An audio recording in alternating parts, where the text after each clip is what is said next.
Nagapattinam AGS பிள்ளை பொறியியல் கல்லூரியில் 3 நாட்கள் எதிர்கால தொழில்நுட்ப கண்காட்சி நடைபெற்றது. கல்பாக்கம் இந்திரா காந்தி அணு ஆராய்ச்சி மையம் இணைந்து நடத்தும் கண்காட்சியை நாகை மாவட்ட ஆட்சியர் ஆகாஷ் குத்துவிளக்கேற்றி துவங்கி வைத்தார். கல்லூரியின் தலைவர் ஜோதிமணி அம்மாள், இணை செயலாளர் சங்கர் கணேஷ் மற்றும் நிர்வாகத்தினர் இதில் கலந்து கொண்டனர். இந்திரா காந்தி அணுமின் நிலையத்தில் இருந்து அணு உலைகளின் செயல் விளக்க மாதிரிகள், வரைபடங்கள் காட்சிக்கு வைக்கப்பட்டிருந்தன.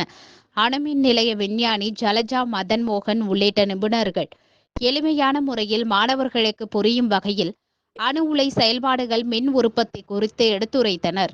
இந்த கண்காட்சியில் நாகப்பட்டினம், திருவாரூர், மயிலாடுதுறை, காரைக்கால் மாவட்டங்களை சேர்ந்த 12,000க்கும் மேற்பட்ட பள்ளி மாணவிகள் பார்வையிட உள்ளனர்.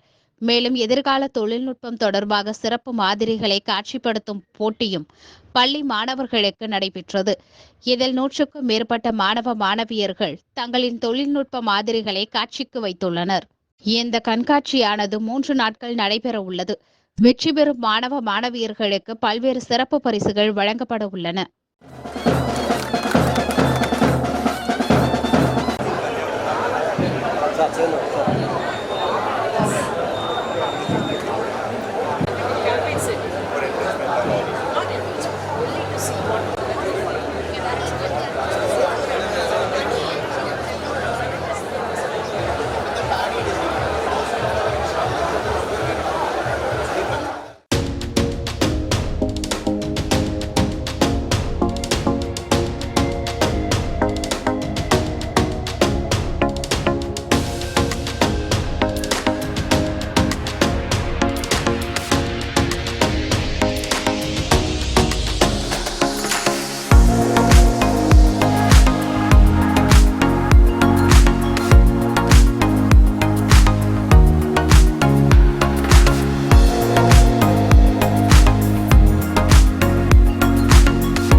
இந்த காலேஜுக்கு வந்துட்டு நல்ல யூஸ்ஃபுல்லான நிறைய விஷயம் கற்றுக்கிட்டோம். ரோபோட் வந்து எப்படி ஒர்க் ஆகுது, அப்படி ரோபோட்டை வந்து பார்க்கும்போது ரொம்பவே ஒரு ஹெல்ப்ஃபுல்லாக இருந்தது. நிறையா புதுசாக இருந்தது பார்க்கறதுக்கு. அதுமாரி ஃபிசிக்கலை பற்றி நிறையா இருந்தது, சயின்ஸு அதுமாரி நிறையா கொடுத்துருந்தாங்க.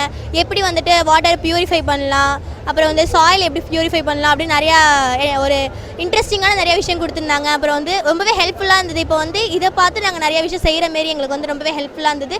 ஸோ நாங்கள் இங்கே வந்து ரொம்ப ஹாப்பியாகவும் ரொம்பவே ஹெல்ப்ஃபுல்லாகவும் வந்து நினச்சிக்கிறோம். தேங்க்யூ. அணுமின் நிலையம்னா அணுவை பற்றி நிறையா கொடுத்துருந்தாங்க. எப்படி வந்து அணு ஃபார்ம் ஆகுது அப்படின்னு சொல்லி நிறையா கொடுத்துருந்தாங்க. அதில் கொஞ்சம் புதுசாக இருந்தது. நாங்கள் படிக்கிறத விடையும் இது கொஞ்சம் நிறையா இருந்தது. அதனால் கொஞ்சம் ஹெல்ப்ஃபுல்லாக இருந்தது. எப்படி வந்து நாங்கள் ஃபிசிக்ஸ் படிக்கலாம் அப்படின்ற மாரிலாம் கொஞ்சம் ஹெல்ப்ஃபுல்லாக இருந்தது. அதனால் நல்லா இருந்தது. என் பேர் ஹரிணி. நான் வந்துட்டு STHS குறிஞானம் சமுதாய ஸ்கூல்லேருந்து தருமபுரத்துலேருந்து வரோம்.